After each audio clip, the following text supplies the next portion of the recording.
रामकृष्ण हरी. रामकृष्ण हरी. तर आमचं सकाळचं रुटीन थोडं आवरलं आहे आणि आम्ही चाललो आहे श्री क्षेत्र कुशावर्त इथे आंघोळीसाठी. तर तुम्हाला दाखवते कुशावर्त इथं किती गर्दी आणि किती वैष्णवांचा मेळा जमलेला आहे. तर माझ्यासोबत आहे माझी मैत्रीण पुष्पाताई वाणी. तर चला आमच्यासोबत कुशावर्तावर आंघोळीला.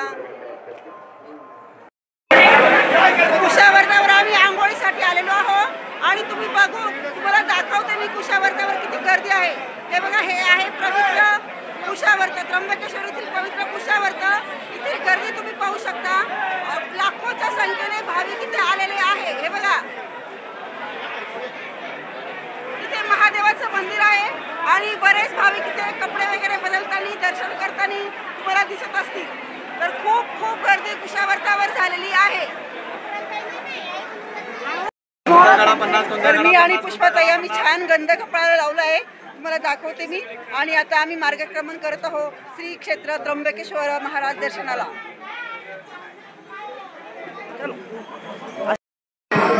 तर आम्ही त्र्यंबकेश्वरांच्या उत्तर महाद्वार इथे पोहोचलेलो आहे आणि तुम्हाला दाखवते मी किती सारी गर्दी इथे दर्शनासाठी झालेली आहे. कारण आज आहे एकादशी आणि निवृत्तीनाथ महाराज, संत श्रेष्ठ श्री निवृत्तीनाथ महाराज यांची पुण्यतिथी आज असल्यामुळे एवढा दिंडीचा सोहळा इथे आलेला आहे. तर हे बघा, खूप सारी गर्दी त्र्यंबकेश्वरामध्ये तुम्हाला बघायला मिळत असेल. खूप सारे प्रसादाचे स्टॉल, विविध दुकानं, देवाचे साहित्याचे स्टॉल आणि खूप सारी गर्दी त्र्यंबकेश्वरमध्ये आहे. तसेच फुलं हार विक्रेते मोठ्या प्रमाणात बसलेले तुम्हाला पाहायला मिळेल.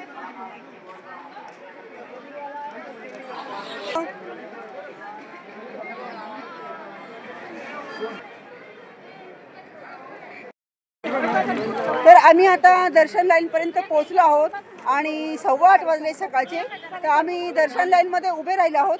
बघू आता आम्हाला दर्शनाला किती वेळ लागतो.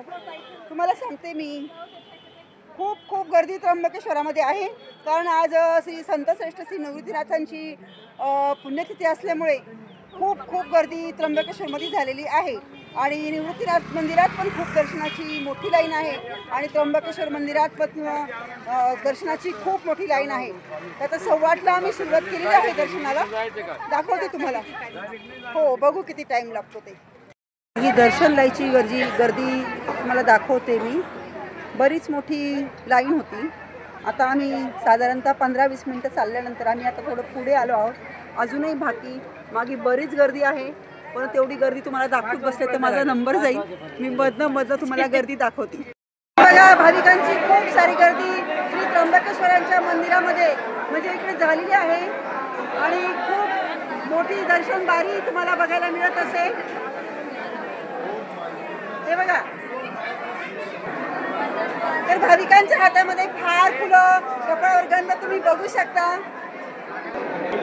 ते भाविकांची गर्दी चालूच आहे आणि आता आम्ही A3 ब्लॉकमध्ये आलेलो आहोत. भाविक बसलेले तुम्ही पाहू शकता.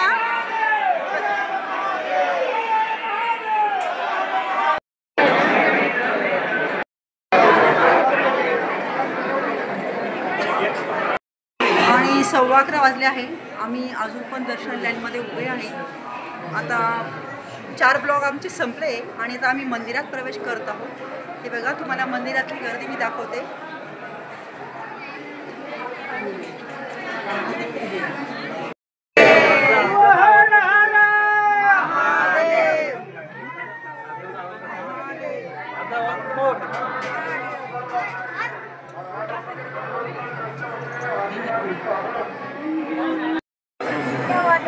इथे तुम्ही पाहू शकता की इथे बोर्ड लावलेला आहे की मंदिराच्या गाभाऱ्यात कुठलाही शूट करता येणार नाही.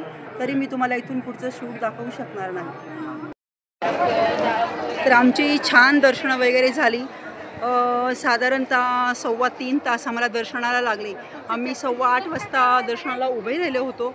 तर 11:30 वाजता आमचे दर्शन झाले. मला मध्ये शूट नाही करता आलं कारण बाहेर बोर्ड लावलेला होता. तरी तुम्ही पाहू शकता, मंदिर भव्य त्र्यंबकेश्वरांचं मोठं मंदिर आहे आणि मंदिराची अशी आख्यायिका आहे की चारी धाम म्हणजे जे 4 धाम आहे, केदार म्हणजे बद्रीनाथ, द्वारका, रामेश्वर आणि अजून कुठले आहे, हां जगन्नाथपुरी, हे चारही धाम करून आल्यानंतर त्र्यंबकेश्वरी येऊन गंगा भेट करावी लागते अशी त्र्यंबकेश्वरांची व्याख्या आहे. तसेच त्र्यंबकेश्वरांना इथे आणणारे गौतम ऋषी यांची आठवण इथे आल्यावर असं म्हटलं जातं की त्र्यंबकेश्वरमध्ये आल्यानंतर गौतम ऋषींचं आठवण स्मरण केल्याशिवाय आपल्याला त्र्यंबकेश्वरांचं दर्शन म्हणजे घडत नाही. तर इथे त्र्यंबकेश्वरांना आणण्याचं काम हे गौतम ऋषींनी केलेलं आहे. आणि चारीधामचं पाण्याचं इथं गंगा भेट करण्याचं कारण असं आहे की भगीरथ राजा यांनी गंगा इथे आणलेली आहे. तर गंगेचा उगम त्र्यंबकेश्वरामध्ये झालेला आहे. त्यामुळे चारीधाम करून दर्शन केल्यानंतर आपल्याला गंगा भेट इथे करावी लागते. आणि अशा प्रकारे दर्शन करून आणि मंदिराचं थोडंफार शूट करून आम्ही आता बाहेर चाललो आहोत. कारण तिकडची बाजू पॅक केलेली आहे, कारण खूप गर्दी आहे मंदिरामध्ये. त्याच्यामुळे तिकडची बाजू पॅक केली आहे, तरी मला तुम्हाला तिकडचं शूटिंग दाखवता येणार नाही. आणि आता इथनं बाहेर जाण्याचा मार्ग आहे. दुकानांची गर्दी आहे, किती सारी दुकानं लागलेली आहे आणि किती सारी गर्दी इथे आहे.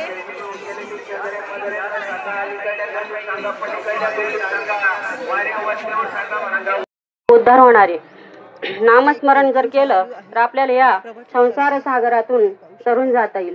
म्हणून प्रत्येकाने नामस्मरण केलं पाहिजे. उपस्थित सर्व वारकरी बंधू आणि भगिनी, तर 3 दिवस आपला अतिशय छान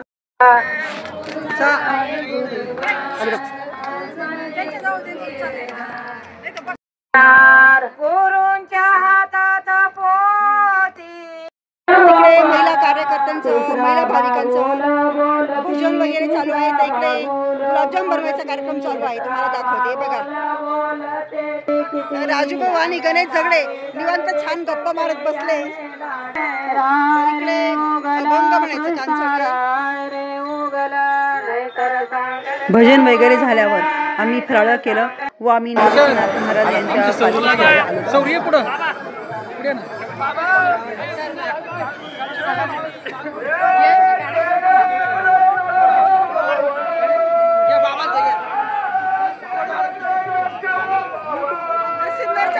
परिवाराच्या महिला, आमच्या भाटवाडीच्या महिला आहे.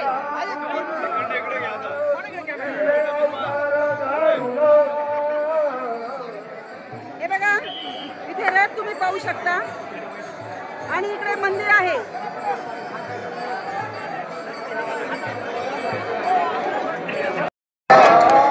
पालखीचा मार्गक्रमण झाला आहे.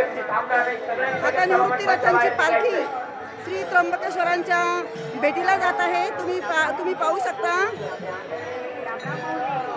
पुन्हा एकदा आलेल्या वारकऱ्यांना सूचना आहे, गर्दीमध्ये सर्वांनी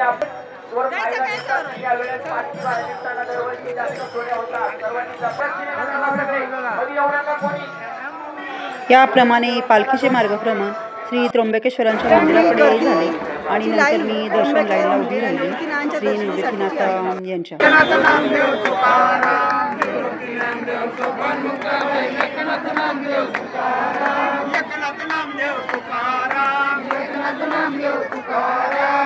मंदिराच्या गाभाऱ्यात आम्ही प्रवेश केलेला आहे आणि खूप सारी गर्दी मंदिरामध्ये तुम्हाला बघायला मिळत असेल. हे बघा, खूप सारी मंदिरात गर्दी आहे आणि भरपूर ज्येष्ठ नागरिक, म्हातारे लोक वगैरे लाईन मध्ये उभी आहे. हे बघा, ही गर्दी बघा, ही गर्दी निवृत्तीनाथ महाराजांच्या मंदिरामध्ये आहे आणि जवळजवळ 1.5 तास झाला आहे आम्ही उभं आहे. तर बरेच म्हातारे, तरुण लोक, सर्व प्रकारचे लोक तुम्हाला दिसत असेल इथे.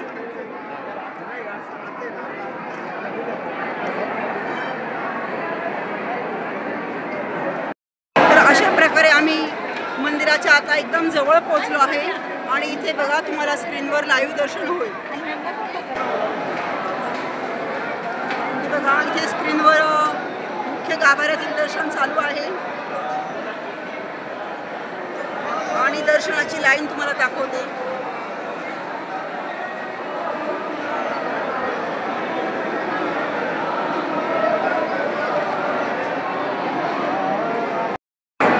मंदिराच्या मुख्य गाभाऱ्यात आम्ही प्रवेश केलेला आहे.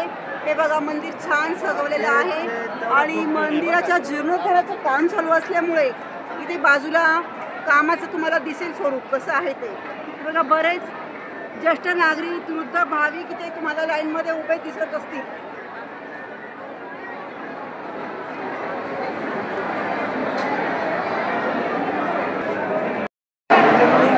इथे मंदिर आहे आणि बाजूला तुम्ही बघू शकता मंदिराच्या जीर्णोद्धाराचं काम चालू आहे. तसं इथे बोर्डही लावलेला आहे आणि अशा प्रकारे आता आम्ही मंदिराच्या अगदी जवळ पोहोचलेलो आहोत. तुम्हाला मंदिर दाखवते मी.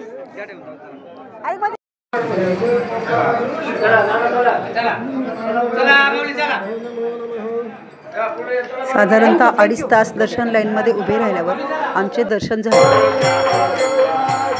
अशा प्रकारे दिवसभर आमचं छान त्र्यंबकेश्वराचं दर्शन झालं. त्यानंतर आम्ही इथे येऊन फराळाचं खाल्लं. फराळामध्ये खिचडी बरोबर झुणकं म्हणजे चटणी केळी छान फराळ खाल्लं. नंतर भजन झालं. नंतर थोडा आराम केला. तर तुम्ही बघितलं आम्ही मंदिरांचं दर्शन घेऊन आलो. तिथून आल्यानंतर येताना थोडी खरेदी केली.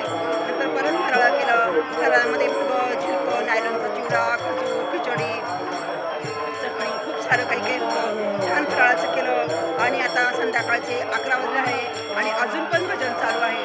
तर कसा वाटला तुम्हाला आजचा दिवस नक्की सांगा. लाईक करा, सबस्क्राईब करा, कमेंट करा आणि असेच आमच्या